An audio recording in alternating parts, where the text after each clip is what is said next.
Good morning everybody. सभी को नमस्कार, राम राम, सत श्री अकाल, अस्सलाम वालेकुम, राधे राधे, जय श्री कृष्ण।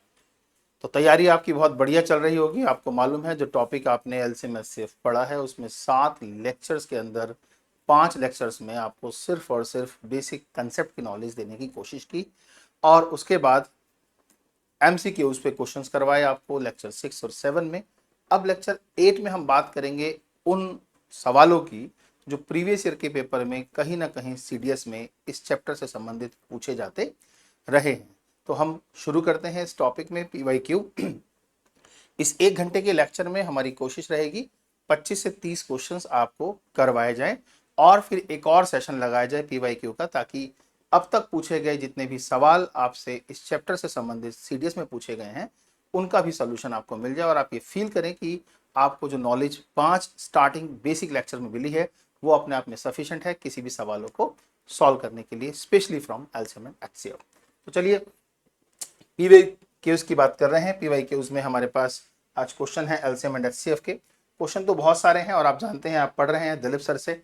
तो इन सवालों के अंदर आपको भाषा को पढ़ने के बाद ये कैसे पता लगे कि ये सवाल एलसीएम या एचसीएफ का है, इस पर काम कर चुके हैं ऑलरेडी बेसिक क्लास में। अब समझते हैं सवाल कह क्या रहा है। अ पर्सन हैज 4 आयरन बार्स, मतलब लोहे के ईंटें समझ लीजिए, एक व्यक्ति के पास 4 हैं। whose length are 24 metre, 36 metre, 48 metre and 72 metre, जिनकी लंबाइयां अगर हम कहें तो वो 24, 36, 48 और 72 मीटर की हैं। बहुत बड़ी बड़ी है। This person wants to cut pieces of the same length from each of the 4 bars. वो चाहता है कि सब में से उसे बराबर बराबर लेंथ काट के निकाली जाए।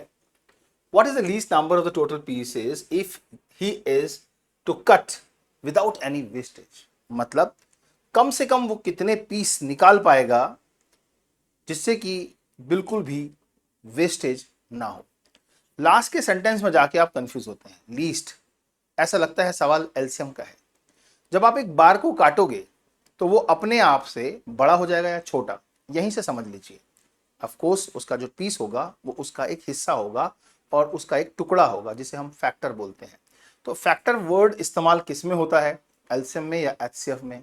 ऑफ कोर्स एचसीएफ में। तो माय डियर ये सवाल एलसीएम का नहीं है, ये सवाल एचसीएफ का है। लीस्ट वर्ड का इस्तेमाल तो इस बारे में किया गया है जो टुकड़े आप करेंगे वो कुल मिलाकर कितने होंगे। अब इस सवाल में हमें सिर्फ और सिर्फ एचसीएफ कैलकुलेट करना है। 24 का, 36 का, 48 का और 72 का। कोई भी दो संख्याएं जो क्लोज है उसका इस्तेमाल आप कर सकते हैं। These two numbers are very close to each other और इनका डिफरेंस है 12। अब इससे कम डिफरेंस होगा नहीं, यही क्लोजेस्ट रिलेशन है। तो आपका आंसर जो बार का साइज है, जो कटिंग साइज है, वो 12 भी हो सकता है और 12 का कोई फैक्टर। सवाल ये पैदा होता है कि क्या ये 12 इन तमाम संख्याओं को भाग कर पाएगा? जी हाँ, 12 दूनी 24, 12 तीन 36, 12 चौक 48 और 12 पंजे 60 और 12 छः 72। अर्थात ये 12 ही अपने आप में वो हाईएस्ट कॉमन फैक्टर है या वो साइज है जिस साइज के हमें बार के कटिंग करने हैं, इसलिए यही हमारा हाईएस्ट कॉमन फैक्टर होगा। अब पहले वाला जो बार है हमारा आयरन बार है, उसमें से कितने पीस निकल पाएंगे, that is the first point. 24 को अगर आप 2 से भाग करेंगे, और सॉरी 12 से, तो ये 2 पे जाएगा, तो 2 पीस आपके यहां से निकलेंगे। यदि 36 को आप 12 से भाग करेंगे तो 3 पीस यहां से निकलेंगे। यदि आप 48 को 12 से भाग करेंगे तो 4 पीस आपके यहां भी निकलेंगे और फिर 72 को अगर आप 12 से भाग करेंगे तो 6 पीस यहां भी निकलेंगे। He is asking that what minimum number of the pieces are possible from here. तो इसमें तो कोई दिक्कत बची नहीं। 2 और 3 5 और 4 9 और 6 15। The total number of pieces that can be cut out from all these 4 bars are 15, यानी कि 15 पीस उन 4 बार में से बराबर लेंथ के काट के निकाले जा सकते हैं और उसमें कोई वेस्टेज नहीं होगी, क्योंकि यहां पर ये एग्जैक्ट डिवाइड होने वाली बार की लेंथ हमने निकाली है। तो उसने कहा what is the least number of total pieces if he is to cut, कम से कम 15 तो निकाल ही लेगा। आई बात समझ में? कोई दिक्कत नहीं है। चलो अब कहोगे कि सर 15 से ज्यादा भी हो सकते हैं क्या? अगर आप HCF की बजाय इन नंबर्स को 2-2 से भाग करने लग जाओ तो भी विदाउट वेस्टेज होगा। लैंग्वेज में कहीं पर कोई ऐसा वर्ड लिखा है जिससे हम 12 को ही यूज करें? This person wants to cut pieces of the same length from each of 4 bars, अभी तक तो नहीं दिख रहा। A person has 4 iron bars whose length this, यहां भी कहीं लिखा। What is the least number of the total? Least word जो लिख रहा है उसका मतलब ये कह रहा है ज्यादा तो बहुत हो सकते हैं, मतलब पता नहीं कितने टुकड़े आप काट सकते हो, एक के, आधे के, दो के, तीन के, चार के, लेकिन कम से कम फिर भी कितने होंगे, दैट इज द प्रॉब्लम। तो उसके लिए मैक्सिमम साइज जो हम निकाल सकते हैं उसी में लीस्ट नंबर ऑफ पीसेस निकल सकते हैं। ये तो रहा हमारा पहला क्वेश्चन। अब आते हैं दूसरे सवाल पर। 5 bells start tolling together and toll at interval of 2, 4, 6, 8 and 10 seconds respectively। 5 घंटियां हैं जो एक साथ बजकर 2, 4, 6, 8, 10 सेकंड के अंतराल पर बजती रही। How many times do the 5 bells toll together in 20 minutes? 20 minute में ऐसा कितनी बार होगा जब ये घंटियां एक साथ बजेंगी? ध्यान रहे, tolling together, start tolling together का जो बहुत इंपॉर्टेंट पॉइंट है वो ये कि यहां फंक्शन एक साथ बजने का स्टार्टिंग में ही हो चुका है, तो एक फंक्शन एक्स्ट्रा रहेगा। घंटियां किस से संबंधित होती हैं? एलसीएम या एचसीएफ से। ये बात मैंने आपको बेसिक कंसेप्ट में पढ़ाई हुई है। यदि आप इसका एलसीएम निकालते हैं तो आपको वो टाइम मिल जाएगा। ध्यान रहे ये टाइम सेकंड्स में दिया हुआ है। तो एलसीएम निकालेंगे तो 2, 4 बनाएंगे तो 2, 6 बनाएंगे तो 3, 8 बनाएंगे तो 1 और 2 और 10 बनाएंगे तो 1, 5। 3 दूनी 6 दूनी 12 यानी कि 120 सेकंड्स के बाद ये घंटियां एक साथ दोबारा साउंड करेंगी, जिसका मतलब 2 मिनट हो सकता है। Conversion of seconds into minute divided by 60, 120 divided by 60 is equal to 2 minutes। अब ये 2 मिनट का हिसाब, अब फंक्शन की बात करें, किस फंक्शन की बात कर रहे हैं? ये जो इकट्ठा बजने का जो सिलसिला है घंटियों का, ये कितनी बार होगा? आपके पास टाइम ड्यूरेशन है टोटल 20 मिनट और आपकी ऑब्जर्वेशन है हर 2 मिनट में ऐसा होना है। यहां पर एक बच्चे को इसका आंसर 10 निकालकर एग्जामिनर अट्रैक्ट करता है ऑप्शन ए में, बट जब स्टूडेंट दिलीप सर से पढ़ के जाता है तो इस इंपॉर्टेंट वर्ड को समझ के चलता है, जिसका अर्थ मैंने आपको बताया था कि अगर ऐसा कोई सवाल है तो एक फंक्शन बढ़ जाएगा। इस बढ़े हुए फंक्शन का मतलब होगा कि आपका आंसर 10 आने के बाद भी एक स्टार्टिंग में होने वाले फंक्शन की वजह से सही आंसर 11 होना चाहिए, and this is the answer. ये जो हमने प्लस किया है ये स्टार्ट टोलिंग लिखा है, जिसका मतलब स्टार्टिंग में एक फंक्शन हो जाना है। इसलिए इस सवाल का सही आंसर 10 नहीं बच्चों 11 होगा। सवाल का आंसर जब आप निकालते हैं तो जो चीजें मैं आपको बता के चलता हूं उन बेसिक्स को समझने के बाद आपका जो लेवल ऑफ मैथमेटिक्स होता है वो मेरे जैसा हो जाता है, इसलिए आप मेरी तरह सोचने लग जाते हैं। आइए तीसरे सवाल, बहुत रिलैक्स होकर करेंगे। मैंने कहा है 25 क्वेश्चन करने हैं तो 25 ही करेंगे, लेकिन अगर जल्दबाजी में हमने 25 की जगह 30 की समझ नहीं आए तो फायदा क्या हो? समझते हैं अगला सवाल। LCM of two number is 16 times of their HCF. यहां पर जब ऐसा कहा जाता है कि लघुत्तम महत्तम का 16 गुना है, तो हम एलसीएम को और एचसीएफ को एक रेशो देते हैं, जिसमें एचसीएफ को 1 यूनिट बोलते हैं और एलसीएम उसका 16 गुना है, तो इसलिए एलसीएम को 16 बोल देते हैं। अब इसके बाद एलसीएम और एचसीएफ के इस रेशो का इस्तेमाल कैसे किया जाएगा डिपेंड करता है information.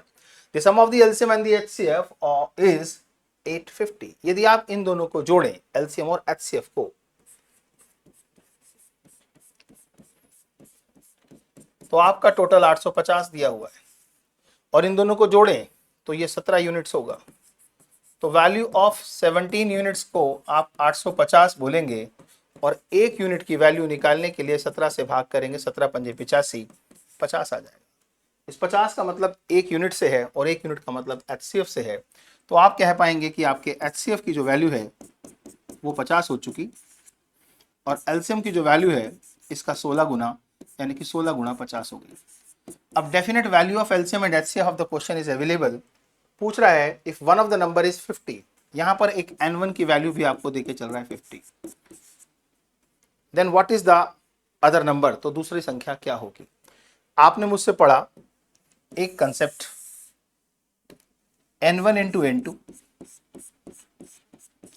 Is equal to LCM into HCF होता है। यस और नो? और इसके हिसाब से N1 मतलब आपके पास 50 है, अनदर नंबर का मतलब N2 है, एलसीएम का मतलब आपको 16 गुणा में 50 है, और एचसीएफ का मतलब 50 है। यदि आप यहां N2 की वैल्यू निकालने के लिए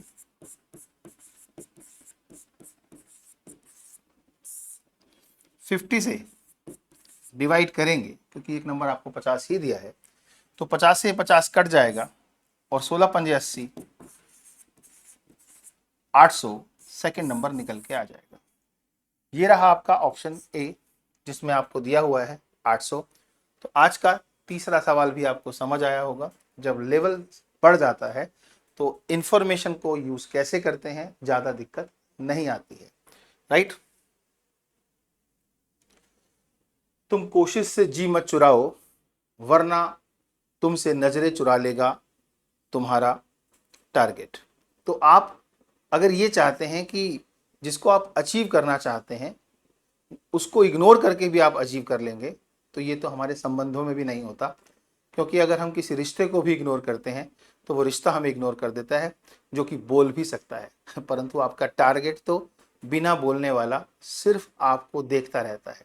यदि आप उसको इग्नोर करते हैं तो वो तो ये भी नहीं कहता कि आपने मुझे इग्नोर किया है, बट हाँ, जब रिजल्ट आता है तब बोलता है क्यों किया था मुझे इग्नोर। इसलिए याद रखो, कुछ भी इग्नोर कर सकते हो, अपने टारगेट को नहीं।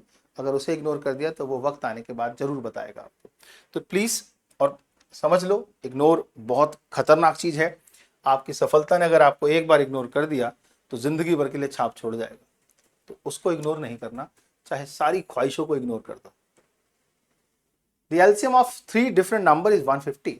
यानी कि जब हम एलसीएम निकालते हैं 3 अलग अलग नंबर्स का तो वो आता है 150। Which of the following can not be their HCF? कौन सा उनका एचसीएफ नहीं हो सकता?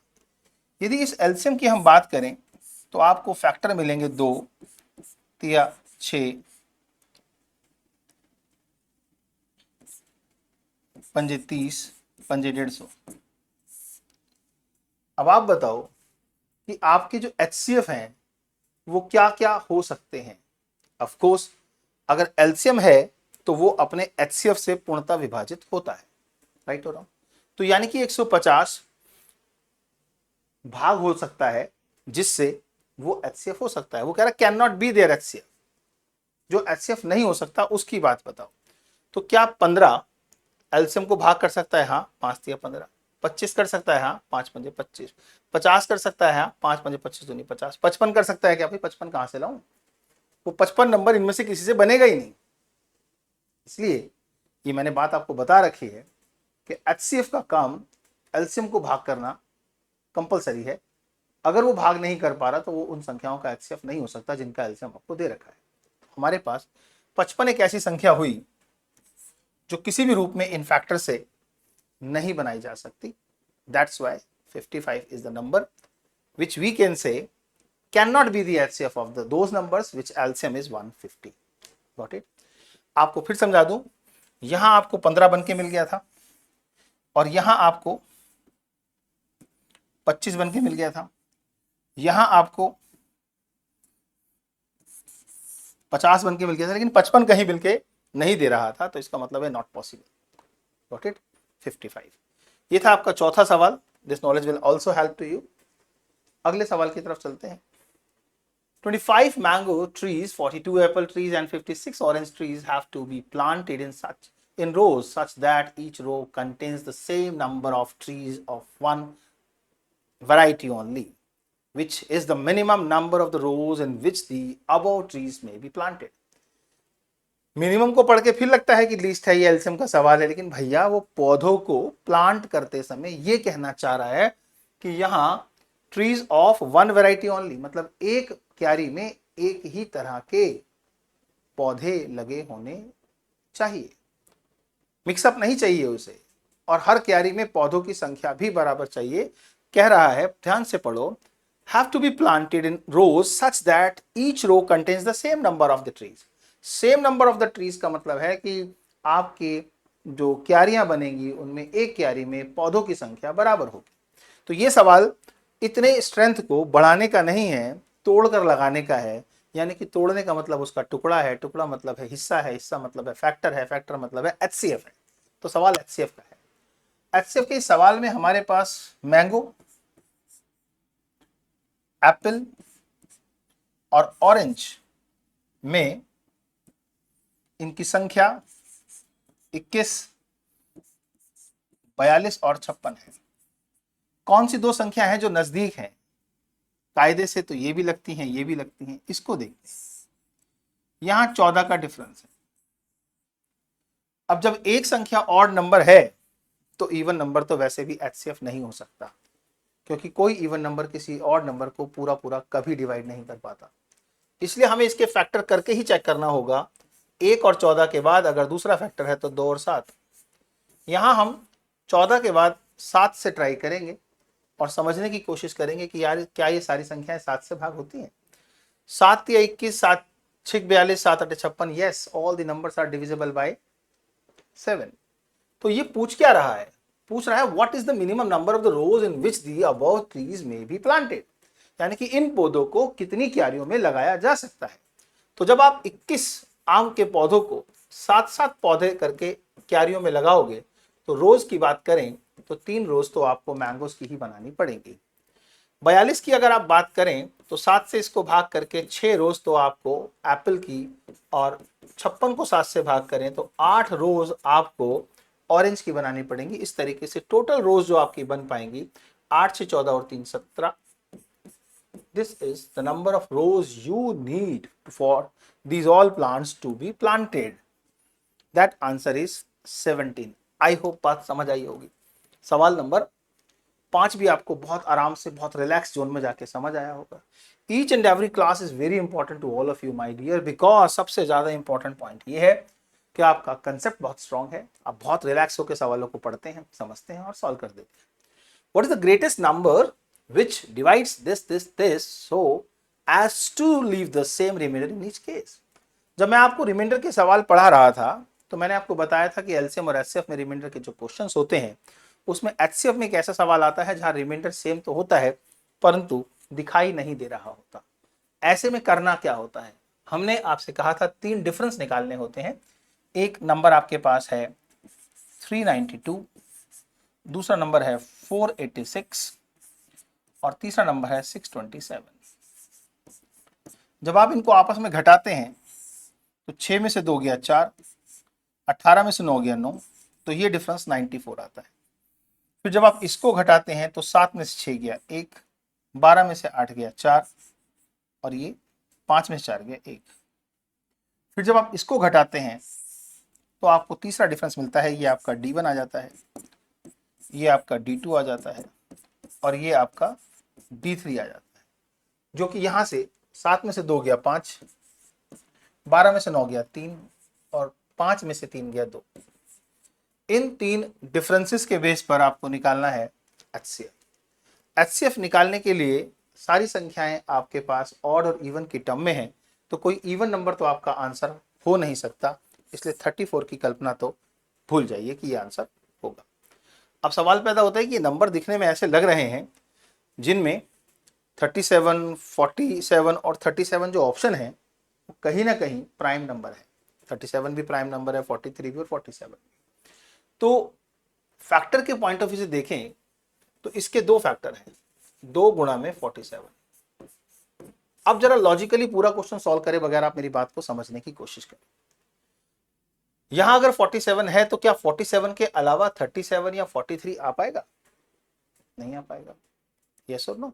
तो इसका मतलब है ज्यादा मेहनत करने की जरूरत नहीं है, आपके सवाल का आंसर 47 ही होगा। एचसीएफ भी निकालने की जरूरत नहीं है। क्यों सर? आप मेहनत करके देख लो, ये जो वैल्यू है ये 3 गुणा 47 होगी और ये जो वैल्यू है 5 गुणा में 47 होगी। ये सब करने में टाइम वेस्ट करने की जरूरत क्या थी? इस नंबर के अंदर कुल मिलाकर 3 फैक्टर हैं, 1, 2 और 47। 2 ऑप्शन में नहीं है, 1 होगा नहीं, तो बचा क्या 47। तो बाकियों में भी 47 कंपलसरी है क्योंकि 43 और 37 ऐसे प्राइम नंबर हैं जो यहाँ नहीं है, तो फिर कहीं भी अगर हो भी जाए तो हाईएस्ट कॉमन फैक्टर कैसे हो सकते हैं। तो ये तो बात समझ आई कि कितने आसान तरीके से आपने सवाल को सॉल्व कर लिया। तो ये सब करने की जरूरत नहीं थी, सिर्फ इतने से ही आप आंसर निकाल सकते थे। ये स्मार्ट तरीके जिस समय आप लोग सीख जाते हैं उस समय आप कहते हैं कि सर पेपर मेरा जल्दी हो गया, क्योंकि आपने मुझे फालतू काम करने के लिए रखा ही नहीं। यस। 7वें सवाल पे, what is the least number which when divided by 42, 72, 84 leaves the remainders 25, 55, 67। Least word देखते ही आप समझ गए ये सवाल एलसीएम का है और एक ऐसा सवाल है जो रिमाइंडर्स का है, और रिमाइंडर का भी एक ऐसा सवाल है जिसमें हर संख्या का अपना अलग रिमाइंडर है। बट इस सवाल की बेसिक कंडीशन मैंने आपसे कही थी कि सवाल तब कर पाओगे जब सही मायने में नंबर और रिमाइंडर का जो डिफरेंस है वो हर सूरत में सेम आना चाहिए। तो क्या 42, 72 और 84 जो 3 नंबर हमें दिए गए हैं उनके जो शेषफल हैं यानी कि रिमाइंडर्स हैं वो सही मायने में डिफरेंस सेम दे रहे हैं? अगर हां तो देखते हैं। 12 में से 5 गया 7 और यहां बच गया आपका 17। 12 में से 5 गया 7 और यहां आ गया फिर 17। 14 में 7 गया 7। चलो इतनी तो समझ है कि हमें बेसिक पता है डिफरेंस 17 है, यानी कि 17 घटाने के बाद ही आंसर आया होगा। क्यों? क्योंकि इसी डिफरेंस को हम एलसीएम में से घटाते हैं। अब इस 17 को घटाने के बाद आंसर आया है और आपके नंबर बोलते हैं कि ये जो 84 है उसके आखिरी के जो 2 अंक हैं वो सही मायने में 4 से भाग होते होंगे, क्योंकि 84 का मल्टीपल एलसीएम होगा। तो यदि आप 17 इसमें जोड़ दो, सपोज मैं करके भी दिखाऊंगा, कोई दिक्कत नहीं है। यदि आप इसमें 17 जोड़ दो तो 7 और 1 8 होगा, 2 और 1 3 होगा, यानी कि यूनिट प्लेस पर 38 आएगा जो कि 4 से भाग नहीं होता, इसलिए पहला ऑप्शन नहीं होगा। यदि आप 17 इसमें जोड़ दो तो 7 और 2 9 और यहाँ 27 होगा, 27 भी 4 से भाग नहीं होता, तो ये भी आंसर नहीं होगा। यदि आप 17 इसमें जोड़ दो तो 7 और 4 11, राइट और रॉन्ग, यानी कि 21, ये भी 4 से भाग नहीं होता, तो ये भी आंसर नहीं होगा। क्या जरूरत है कुछ करने की? नहीं सर फिर भी इसको भी चेक करके दिखाओ। 7 और 7 14, 8 और 1 9 और 1 10, आखिरी का 0 4 4 से भाग होता है और ये 84 का एलसीएम निकाला है, तो डेफिनेटली 4 का मल्टीपल होगा। मेरा आंसर निकालने का सीधा सीधा मतलब ये था कि मैं क्यों एलसीएम निकालूं। नहीं सर आपने तो सिखाया है एलसीएम निकालना। अरे सिखाया है मैंने, ये तो अगर एक सोल्जर को बंदूक चलाना सिखाई जाती है तो बंदूक चलाने से पहले क्या सिखाया जाता है बताओ? उसकी फिजिकल फिटनेस। वो कब काम आएगी सर? आप बताओ, अगर आप बॉर्डर पे हो सपोज और आपकी गोलियां खत्म हो जाएं और सामने वाले की भी गोलियां खत्म हो जाएं, उस समय कौन जीतेगा? जो बिना गोलियों की ताकत रखता होगा। यानी कि गोलियां थी जब तक ठीक थी, मतलब सीखा है हमने एलसीएम निकालते हैं, निकालना भी सिखा सकता हूं, अभी आंसर निकाल दूंगा। लेकिन स्मार्ट तरीके से आंसर निकालने की अगर मैं बात करूं आपसे, तो बहुत सारे रूल ऑफ डिविजिबिलिटी अप्लाई कर सकते हो। जैसे 9 का रूल इस्तेमाल कर सकते हैं। 9 का रूल इस्तेमाल करने का मतलब है 7 और 1 8 आपको यहां से मिल गया, 1 आना चाहिए टोटल। तो 8 4 12 और 7 19, 19 में से 18 निकाल दो, क्या बचा? 1। तो ये सवाल का आंसर यहां से भी आ सकता था। बहुत स्मार्ट तरीका है। मतलब अगर इन दोनों का टोटल 8 है तो 9 से भाग होने के लिए टोटल कितना होना चाहिए? 9 होना चाहिए। तो जिनके अंकों का जोड़ 1 होगा वो आंसर होगा। 5 और 4 ये तो 9 हो गया, 9 निकालना है इसमें से। 5 और 2 7 और 1 8, कहां से निकाल पाएंगे? तो 8 बच रहा है। 5 7 और 1 8, ये भी। यहां ध्यान से देखो, 8 4 12 और 7 19, 19 में से अगर 18 निकाल दोगे तो 1 बचेगा, वो 1 यहाँ पे काम आ जाएगा। आंसर यहां से भी आ जाएगा, जोड़ घटा की भी जरूरत नहीं पड़ेगी। रूल ऑफ 9 को अप्लाई करोगे तो मजा आया। मजा तो आता रहेगा यार। आपने अभी तजुर्बों की बात की कहाँ है? अभी तो आप किसी न किसी बच्चे से पढ़ बैठे थे और नॉलेज की जो बात थी वो सिर्फ क्वेश्चन तक रह गई। एग्जाम में क्वेश्चन का क्या कर सकते हैं ये तो आपको अब दिख रहा होगा इस क्लास के अंदर। एक्सपर्ट होने के लिए आपको पढ़ना पड़ेगा दिलीप सर से। If the highest common factor of the to positive integer is 24, हमारे पास HCF है, दो पॉजिटिव इंटीजर्स का 24। पॉजिटिव इंटीजर्स आप समझते हैं 0 से राइट हैंड साइड पर जीरो को छोड़कर पॉजिटिव इंटीजर में हम काउंट करें तो 1 2 3 4 5 अप टू इन्फिनिटी जिनका डिनोमिनेटर 1 होता है, उन संख्याओं को हम पॉजिटिव इंटीजर बोलते हैं। इसे हिंदी में धनात्मक पूर्णांक कहा जाता है। इस 24 को कह रहा है कि वो if the highest common factor of the two positive integers 24 then the least common multiple cannot be, तो कौन सा उनका लघुत्तम नहीं हो सकता। HCF की जिम्मेदारी है कि वो एलसीएम को पूरा पूरा भाग करे, अर्थात इनमें से वो संख्या जो HCF 24 से भाग नहीं हो पाई वो लघुत्तम भी नहीं हो पाएगी, क्योंकि एलसीएम हमेशा ही HCF का ही कोई मल्टीपल है। तो मल्टीपल है तो डिवाइड भी करेगा। तो क्या 24 से ये तमाम संख्याएं भाग हो रही हैं? अगर इनमें से कोई भी एक संख्या है जो भाग नहीं हो रही, that is your answer, that can not be the LCM of the numbers. 24 या 72 होता है, ठीक है। 24 निम्मा 216 होता है, ठीक है। 24 के पहाड़े में 372 आएगा या नहीं आएगा, ये समझना, ये सब। तो क्या 372 24 से भाग हो पाएगा? 4 से भाग कर सकते हैं, कर लो। 4 निम 36, यहां बचा 1 और 2, 4 तिया 12, यहां 4 6 24। क्या ये 6 इस 93 को भाग कर पाएगा? नहीं। This is the only reason that 372 is not divisible by 24, which is the HCF. That's why we cannot consider the LCM of those numbers 372. Rest of the numbers are exactly divisible by 24, so damn sure they may be the LCM of those numbers, but 372 not. Understood? समझ आया होगा? बढ़िया है, clear हो रहा है। एक एक बात आपको समझ आ रही होगी। ज़्यादा तो मैं लिखता भी नहीं हूँ, सिर्फ बोल बोल के आपको आंसर समझा देता हूँ। ये वो सवाल हैं जो कभी ना कभी CDS के पेपर 1 में या 2 में आए हुए हैं। ईयर वाइज सवाल देखोगे तो लिखे हैं। ये वही PYQs हैं जो CDS में पूछे गए। एलसीएम कितना इंपॉर्टेंट चैप्टर रहा होगा, लगभग हर साल में कोई ना कोई सवाल पूछा है। यही कारण है आपका सिलेबस मैं उसी तरीके से तैयार कर रहा हूँ जिस तरीके से सवालों को पूछने के लिए चैप्टर को महत्व दिया है किसी एग्जामिनर ने। मिक्सचर पढ़ाया आपको, राइट और रॉन्ग, यूट्यूब पे LWS पे आपने देखा होगा, राइट रॉन्ग। तो ऐसे ही इन चैप्टर्स को पढ़ने के लिए आप तैयार रहें। Consider those numbers between 300 and 400 such that when each number is divided by 6, 9, 12, it leaves 4 as a remainder in each case. क्या रहा है? कह रहा है 300 से 400 के बीच में कुछ संख्याएं हैं जो 6, 9, 12 से भाग होती हैं और उन्हें भाग किया जाए तो 4 शेषफल बच जाता है। ओके, सेम रिमाइंडर के इस केस में कंडीशन डाल दी कि 300 से 400 के बीच की संख्याएं। What is the sum of those numbers? वो 3 संख्याएं या 4 संख्याएं जो होंगी 300 से 400 के बीच में, उनका टोटल बताना है। सवाल कितना घुमाना चाह रहा है यार, एक एक बात करके पूछ ले। पहले तो इस कंडीशन को पढ़ते हैं। क्या करते हैं हम सेम रिमाइंडर के केस में? एलसीएम निकालते हैं और रिमाइंडर जोड़ देते हैं। आइए एलसीएम निकालते हैं किसका?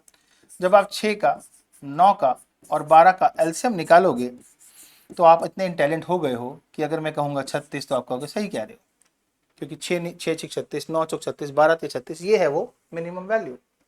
इस वैल्यू में अगर आपने 4 जोड़ दिया तो नंबर होगा, पहला नंबर 40। यस और नो? 40 के हिसाब से पहला नंबर आएगा आपका 320, फिर 360 और फिर 400। अगर आप ऐसे सोच के आंसर देते हैं तो 4 और 3 7 और 3 10 यानी कि 1080। बिटवीन वर्ड लिखा है तो 400 को कंसीडर क्यों करेंगे? That is also the problem.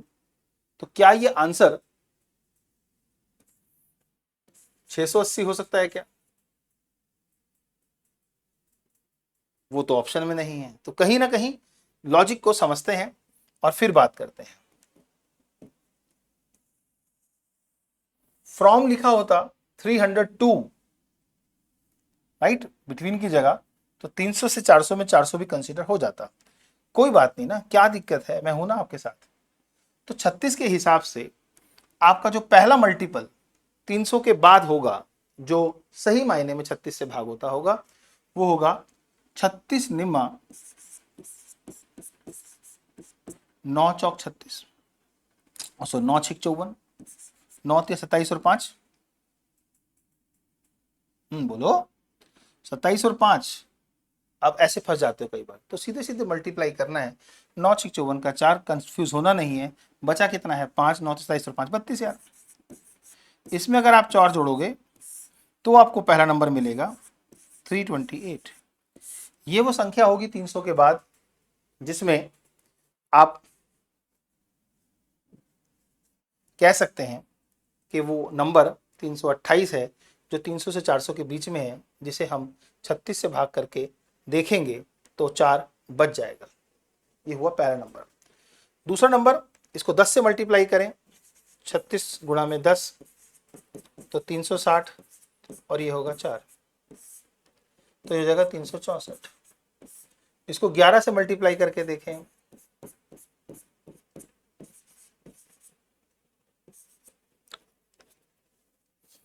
और हो जाएगा 4, ये हो गया 400।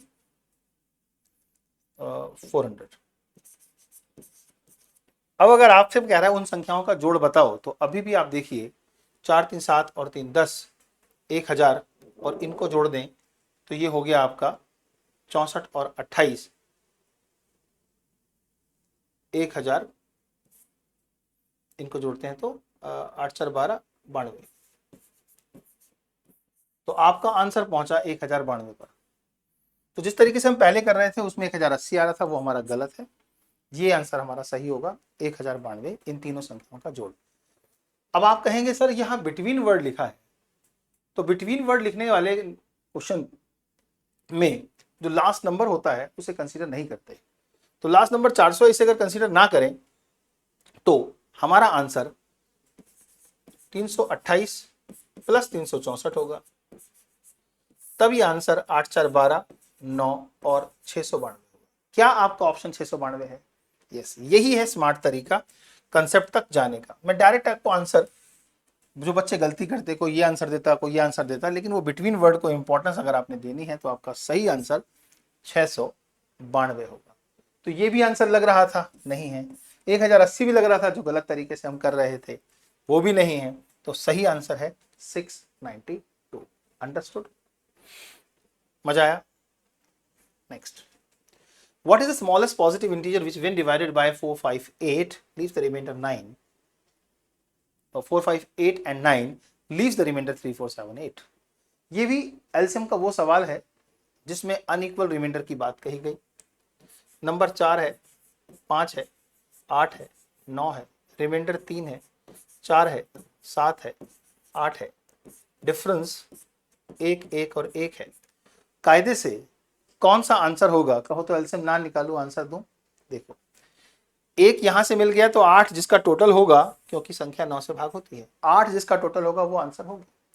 तो 8 किसका टोटल है? 9 और 1 10 और 1 11, 11 में से 9 चला गया तो बचेगा 2, ये आंसर नहीं हो सकता। 9 और 3 12 और 1 13, 13 में से 9 चला गया, ये आंसर नहीं हो सकता। 9 और 5 14, 14 और 3 17, 17 में से 9 चला गया, 8 बच गया, 8 जिसका टोटल है वो आंसर है। ये क्या मैजिक था सर? अगर आपको आंसर निकालना है स्मार्ट तरीके से दिलीप सर के साथ, तो मैं हूं ना अवेलेबल। ये 4 5 8 का एलसीएम निकालना तो सिखा चुके हो सर, आप निकालते क्यों नहीं हो? अरे भैया, मदारी पहले डमरू बजाकर सारे के सारे लोगों को बुलाता है, फिर लोगों को कहने पर वो सारे के सारे काम नहीं करता है, वही जादू दिखाता है जो उसको आते हैं। तो मैं वही जादू दिखा रहा हूँ। 2 दूनी 4, 2 पंजे 10, फिर ये 8 और ये 3 गुणा 3, इसको मल्टीप्लाई करके जद्दोजहद करोगे। 2 पंजे 10, 3 3 9 दूनी 18 दूनी 36, 36 गुणा में 10 360, 360 में से 1 निकल गया तो 359। ये तो मैं निकाल सकता था, मैं कौन सा मना कर रहा हूँ, मैं स्मार्ट तरीका बता रहा हूँ। यहाँ 9 होने का मतलब है और ये 1 कम होने का मतलब, जो भी आंसर है उसमें से 1 कम किया गया होगा रूल ऑफ अनइक्वल रिमाइंडर्स में, एलसीएम में। तो 1 कम हो गया तो वहां पर टोटल 8 बचना चाहिए, यानी कि टोटल 8 बचने का मतलब है अगर हम इस 9 को छोड़ दें तो 5 और 3 8 यही बच रहा है और कहीं नहीं।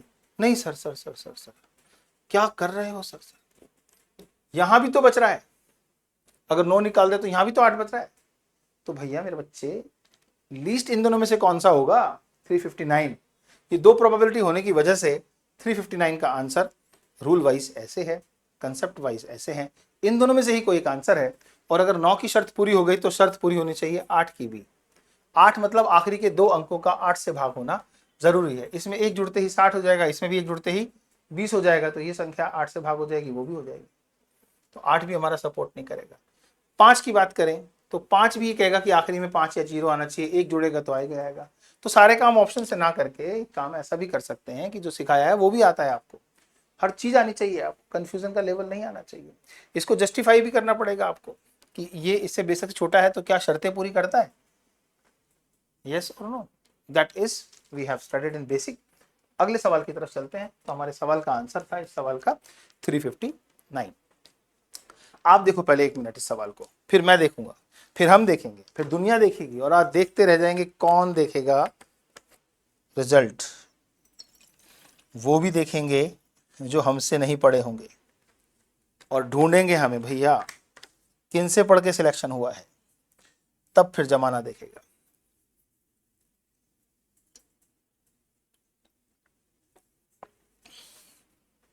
कहीं से तो आवाज आ रही है, मैं ही बोल रहा हूं, और देखेगा, बिल्कुल देखेगा जमाना।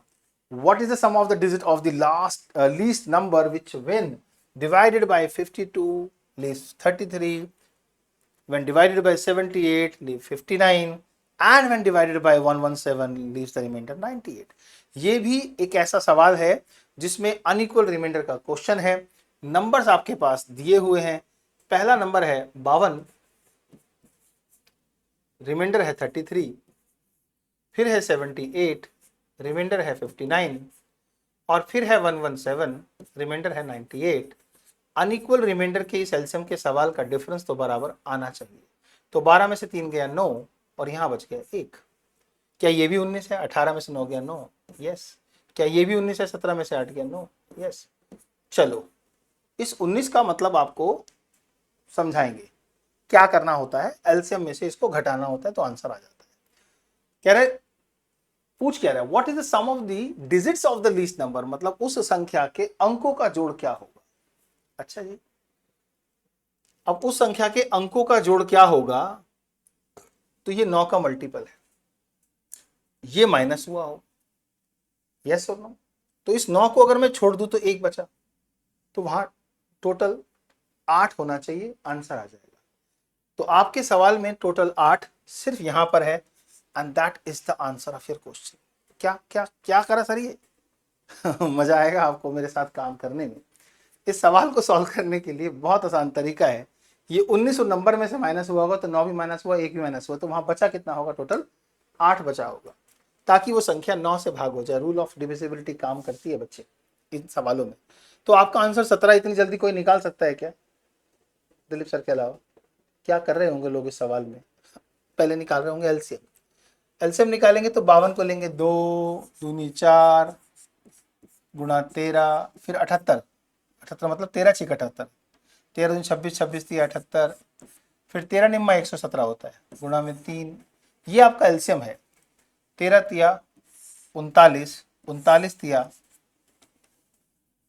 117, 117 दूनी 234, 234 दूनी 468, 468 में से गया 19, 18 में से 9 गया 9, 5 में से 1 गया 4। इनके अंकों का जोड़ पूछा था ना, 4 4 8 और 9 17। यार ये 17 तो आपने पहले ही बता दिया था। अरे लॉजिक बहुत क्लियर है, ध्यान से देखो। जिस नंबर में से 19 घटेगा उसमें से 9 और 1 घट जाएगा, तो सम ऑफ द डिजिट में से 10 घट गया, यस और नो। 9 छोड़ दें 1 घट गया, तो इसका मतलब है बाकियों का टोटल तो 8 बचना चाहिए। तो अगर यहाँ से भी 9 हटा दें तो बचा क्या, 4 और 4 8। तो यहाँ जिन अंकों का जोड़ 8 था वही हमारा सवाल था। ये सब करने में जो टाइम लगेगा, एलसीएम निकाल कर, मल्टीप्लाई करके, रिमाइंडर को घटा के, कुछ नहीं तो 10-20 सेकेंड, 15 सेकेंड। कितने कीमती होते हैं 15 सेकेंड, आपको पता है? दूसरे बच्चे से अपनी तुलना करते समय उस 15 सेकेंड को बचाने के बाद जो आप 1 या 2 सवाल करके आगे निकलोगे ना, वही आपकी जीत है। जब 2 लोग एक साथ दौड़ रहे होते हैं ना, तो दोनों को लग रहा होता है कि दोनों जीतेंगे, बट वो जो 1 कदम का फर्क होता है ना, वो फर्स्ट और सेकंड डिसाइड करता है। इसलिए वो जो 15 सेकंड का फर्क है ना, वही बताएगा आपको कि आप क्यों जीते। और वो कारण है आपका, आपके उस्तादों में जो फर्क है ना, वही कारण है। A number when divided by 2, 3 or 5 leaves remainder 1. The number is, अरे सेम रिमाइंडर का क्वेश्चन है, एक शेषफल मांग रहा है और बोल रहा है 2, 3, 5 से भाग होना चाहिए।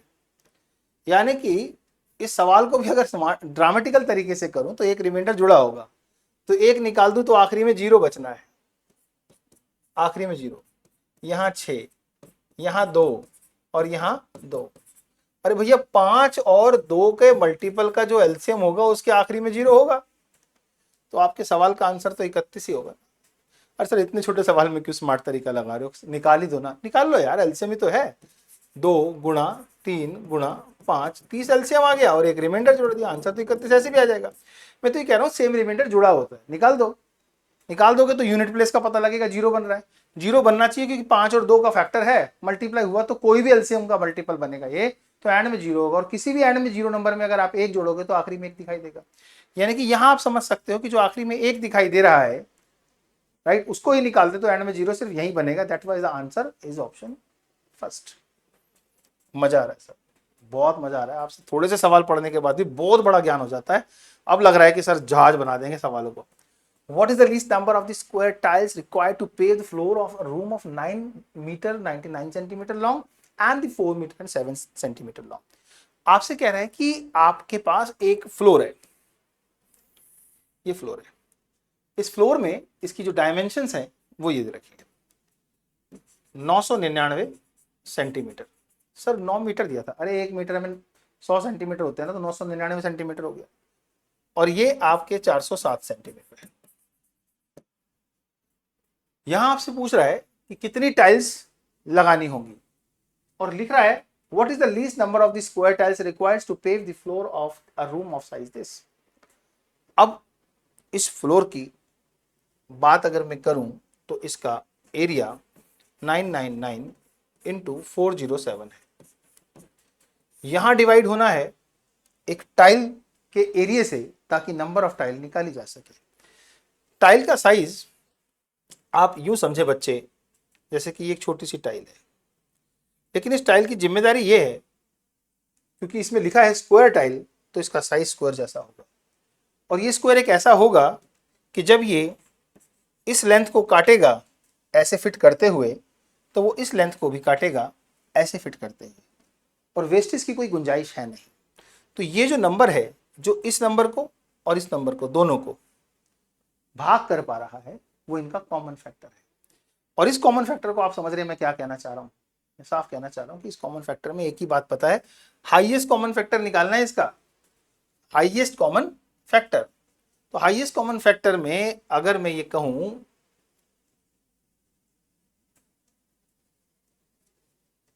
कि वो कौन से बड़ी संख्या है जो इन दोनों संख्याओं को भाग कर देगी, तो वो आपका मसला है।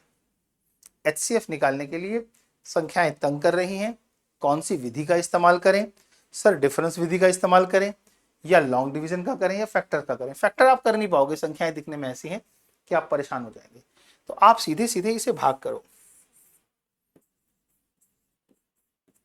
407 दूनी 814 होता है। 9 में से 4 गया 5, 9 में से 1 गया 8 और 1 गया 185।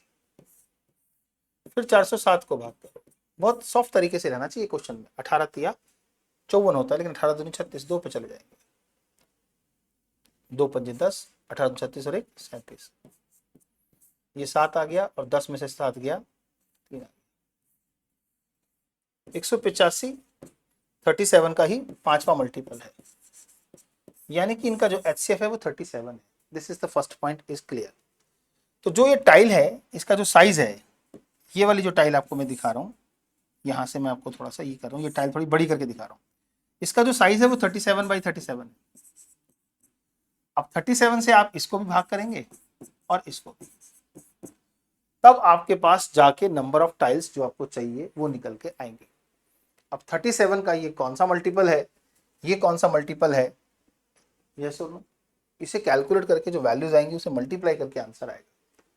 तो आप 37 का ये कौन सा मल्टीपल है, अगर मैं इसकी बात करूं तो 10 के बाद अगर आप 11वें मल्टीपल की बात करेंगे तो ये 11वां मल्टीपल है, तो ये 11 पे कट जाएगा। यानी कि आपका जो भी आंसर है वो 11 का मल्टीपल होगा।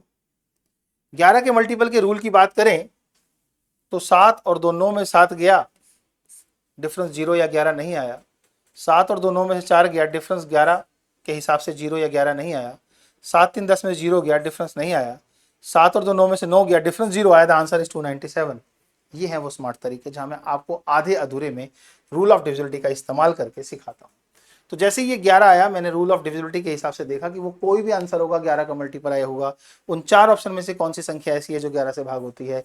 सिर्फ 297। इसलिए इतनी मेहनत करने की जरूरत नहीं है कि यहाँ पे इसको काटेंगे तो कितने पे जाएगा। हालांकि मैं आपको ये काट के बता दूं कि ये कितने पे जाना चाहिए। This is will be on 27। अब इन दोनों को आप मल्टीप्लाई करोगे तो आपका आंसर आएगा 297। तो क्या मैंने यहाँ डिवाइड करने में जद्दोजहद की? क्या मैंने ये परेशानी महसूस करी कि मैं फैक्टर निकालूं? क्योंकि प्राइम फैक्टर की बात कर रहे हैं हम, प्राइम फैक्टर की, उसमें भी एक प्राइम नंबर है और वो भी इतना बड़ा, तो सोचते रह जाओगे कि दोनों में कॉमन क्या आएगा। इसलिए ऐसे नंबर्स के साथ ऐसी विधि का प्रयोग करने से आप सवाल में जल्दी आंसर निकाल सकते हैं, बशर्ते फैक्टर निकालने के, बशर्ते डिफरेंस मेथड निकालने के। Understood? This is the practical use of that concept of finding the HCF which we feel कि सिखाया तो है लेकिन इस्तेमाल तो कहीं हुआ ही नहीं है। अगले सवाल की तरफ ध्यान दीजिए।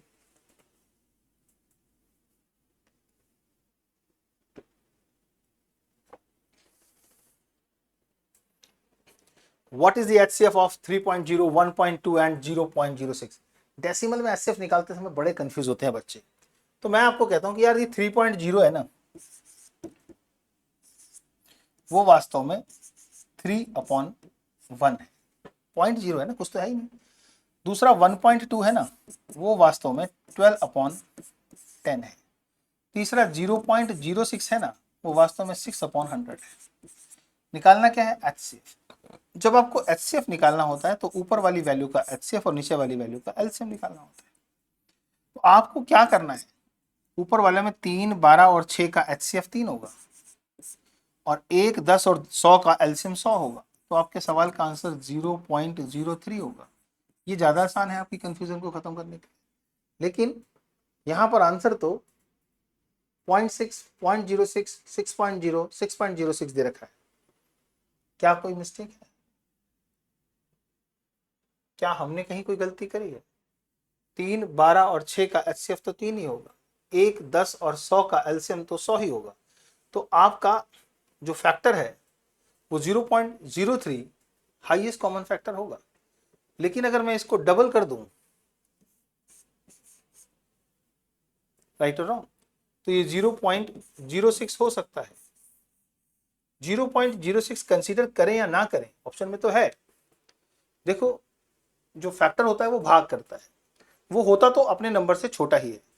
तो 0.06 अब इसको भाग कर देगा। 0.06 इसको भाग कर पाएगा क्या? लॉजिकली समझते हैं भाई, ये है 1.2 और ये है 0.06, बिल्कुल कर देगा, क्योंकि हमारे पास ये यहां से चला जाएगा ऊपर 100 और ये आ जाएगा यहाँ, तो 6 दूनी 12, बिल्कुल कर देगा। तो जब ऑप्शन में 0.03 नहीं है तो हम 0.06 जो कि इसका मल्टीपल है उसके बेस पर टेस्ट करेंगे तो आंसर निकल जाएगा। तो हमारे सवाल का आंसर सिलेक्शन यहां से ये होगा 0.06। अब इसे ऐसे समझते हैं, इन तीन संख्याओं में सबसे छोटी संख्या 0.06 है। या तो आंसर 0.06 होगा या फिर उसका कोई फैक्टर जैसे 0.03। तो हम 0.06 हाईएस्ट कॉमन फैक्टर है, इसलिए ये वैल्यू इस वैल्यू से हाईएस्ट है, तो आंसर 0.06 को ही कंसीडर करेंगे। If the HCF of the three numbers 144, x and 192 is 12, यदि तीन संख्याएं, एक संख्या है 144, एक संख्या है x, एक संख्या है 192 और इनका HCF है 12, तो पूछ रहा है कि x की वैल्यू क्या हो सकती है। ठीक है, 12 के फैक्टर होते हैं 2 दूनी 4 दूनी 8 दूनी 16 तिया 48 तिया 144। x का तो कुछ पता ही नहीं। 92 मतलब 2 से भाग करेंगे तो 8 और 1 81, 81 मतलब 3 गुणा 3 गुणा 3 गुणा 3। HCF 12 है। अगर HCF 12 है तो इसका मतलब है इसमें कम से कम 2 गुणा 3 तो होगा ही। तो 2 गुणा 2 गुणा 3 ये होगा। 192 के फैक्टर देख लेते हैं एक बार, मिस्टेक ना हो जाए ना। 2 नीम 18, 2 6 12, हाँ यहाँ गड़बड़ हो गई।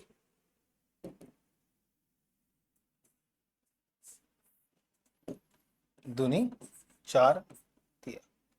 यहाँ थोड़ा सा भी मिस्टेक हो जाती, 2 से किया 48, फिर 2 से किया 24, फिर 2 से किया 12, फिर 2 से किया 6, फिर 2 से किया 3। तो इसके फैक्टर 2 2 2 2 2 2 6 बार है। तो यहां से मिल गया हमको कॉमन 12, इसलिए HCF 12 है। यहां से हमको मिल गया कॉमन 12, इसलिए HCF 12 है। तो इस नंबर में HCF 12 के लिए कम से कम 12 तो चाहिए, कम से कम 12 तो चाहिए। तो इनमें से जो नंबर 12 का मल्टीप्लाई होगा वो नंबर हो सकता है, then the number x can not be, x जो नहीं हो सकता है। अच्छा, यहां पर 12 के बाद तो इतनी सी बात समझ आती है कि इनमें से कोई एक संख्या ऐसी होनी चाहिए जो 12 से भाग ना होती हो। तो क्या ये सवाल सही था पेपर में? क्या 180 12 से भाग होता है? 12 एकम 12, 12 पंजे 60, हाँ होता है। क्या 84 12 से भाग होता है? 12 सत्ते 84 होता है। क्या 60 12 से भाग होता है? 12 पंजे 60 होता है। क्या 48 12 से भाग होता है? 12 चौक 48 होता है। तो सर किसको आंसर बोले? यही मजेदार चीज है। अगर हम ये कहें कि 48 के बारे में कि ये आंसर x का नहीं हो सकता, तो क्यों? क्योंकि 48 के अंदर जो कॉमन फैक्टर हैं वो 2 दूनी 4 दूनी 8 दूनी 16 तो ये 48 है। अब अगर हमने इस नंबर को यहां लिख दिया तो आप देखिए कॉमन आपके पास क्या क्या आने लगेगा। ये 3 बार 2 कॉमन आ जाएगा क्योंकि यहां भी है, यहां भी है, और साथ में कॉमन 3 आ जाएगा, जिसकी वजह से 2 दूनी 4 दूनी 8 या 24 HCF हो जाएगा। अगर 48 को हमने मान लिया कि 48 भी हो सकता है तो HCF की वैल्यू 12 से 24 पे पहुंच जाएगी। इसलिए सबको कंसीडर कर सकते हैं क्योंकि सबके अंदर कोई 2 फैक्टर कॉमन नहीं है, और 48 को कंसीडर नहीं कर सकते क्योंकि इसमें इसके भाग करने के बाद भी 2 बच रहा है, और वो 2 फैक्टर इसके अंदर होने की वजह से इन तीनों में 2 फैक्टर एक और कॉमन आ जाएगा और HCF की वैल्यू 12 से उठकर 24 पर पहुंच जाएगी, जो दिए गए आंकड़ों की इंफॉर्मेशन को डिनाई करती है। इसलिए 48 is that number which can not be the value of x। Very very smart question, जबरदस्त क्वेश्चन, मजा आ गया। The least number which when divided by 5, 6, 7 and 8 leaves a remainder 3. Very simple question. जब आप 5, 6, 7, 8, एक second,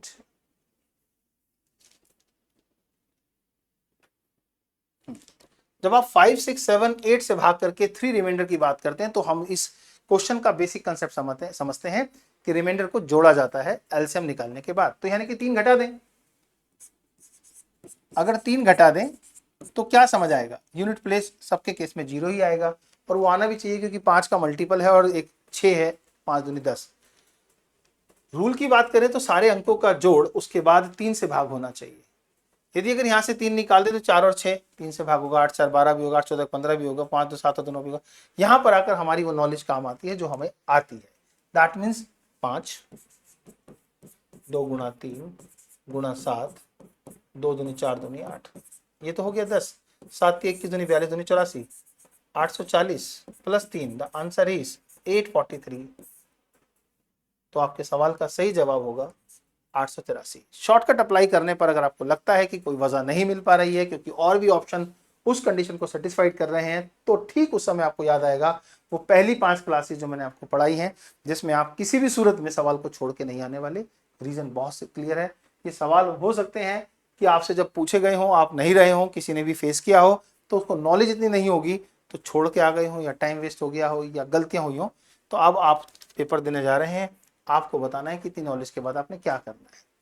What is the LCM of the fractions? LCM of fractions जैसे ही पूछा जाए तो नीचे HCF लिख देना चाहिए और ऊपर के नंबर का एक ग्रुप बनाना चाहिए और दूसरे ग्रुप को हम नीचे के नंबर से बनाते हैं। जो जिसके सामने है वही प्रोसेस निकालना है। ऊपर वालों का LCM निकालोगे तो 14 आएगा, नीचे वालों का HCF निकालोगे तो 3 आएगा, तो आंसर 14/3 आएगा, और that is the option B. एक घंटे की क्लास की प्रैक्टिस करानी है। अगर 20 क्वेश्चन 1 घंटे लग गए सीखने समझने में तो कोई बात नहीं, बाकी क्वेश्चन अगली क्लास में करेंगे। काहे दिक्कत मान रहे हैं हम, है ना। डे 9 भी पढ़ाएंगे आपको एलसीएम एसएफ में पीवाईक्यू के लिए, परेशान नहीं होंगे। तो product of the two number is 6912 and their GCD is 24। GCD का मतलब भी greatest common divider highest common factor की तरह सिमिलर होता है। तो आपको सही मायने में एचसीएफ ही दिया हुआ है 24, और प्रोडक्ट ऑफ नंबर्स मतलब n1 इंटू n2 आपको दिया हुआ है 6912। What is the LCM? अरे भैया कहां परेशान हो रहे हो, क्या ऐसा नहीं पढ़ा है आपको? n1 इंटू n2 बराबर होता है एलसीएम इंटू एचसीएफ के। तो रखो और पूछो।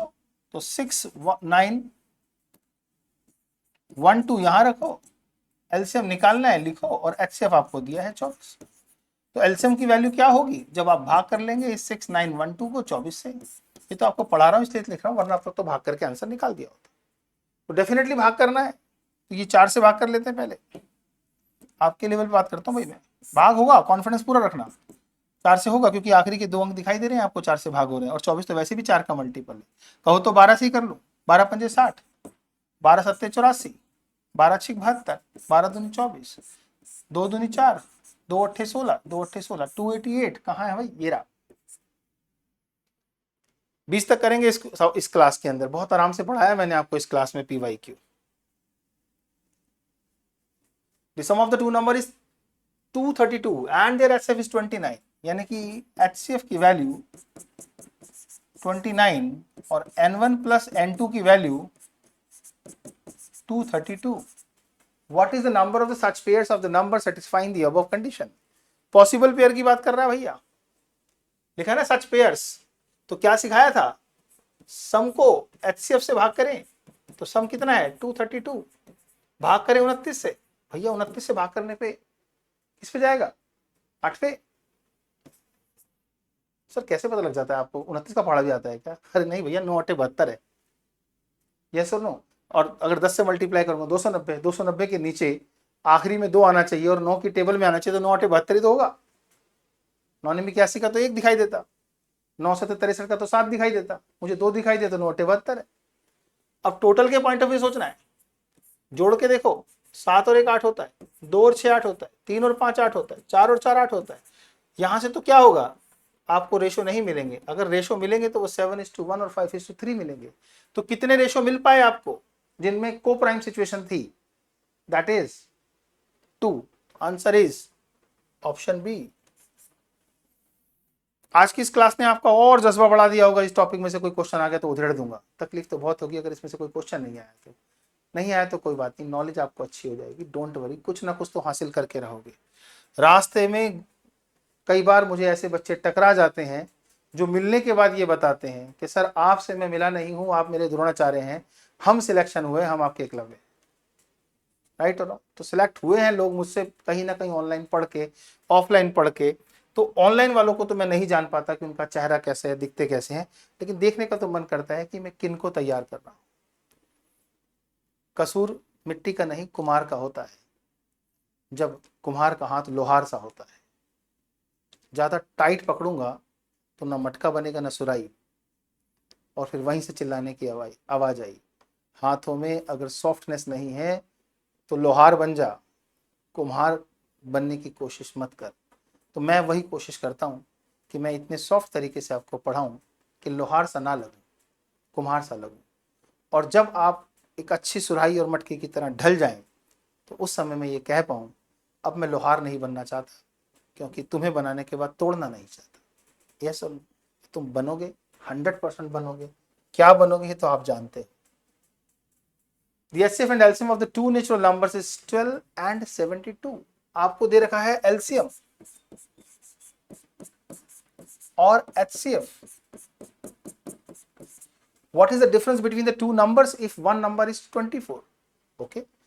अगर वो दो संख्याओं में से एक संख्या को 24 ही कह रहा है तो ठीक है। प्रोबेबिलिटी देखते हैं 6 के लिए रेशो की, 1 6 2 3।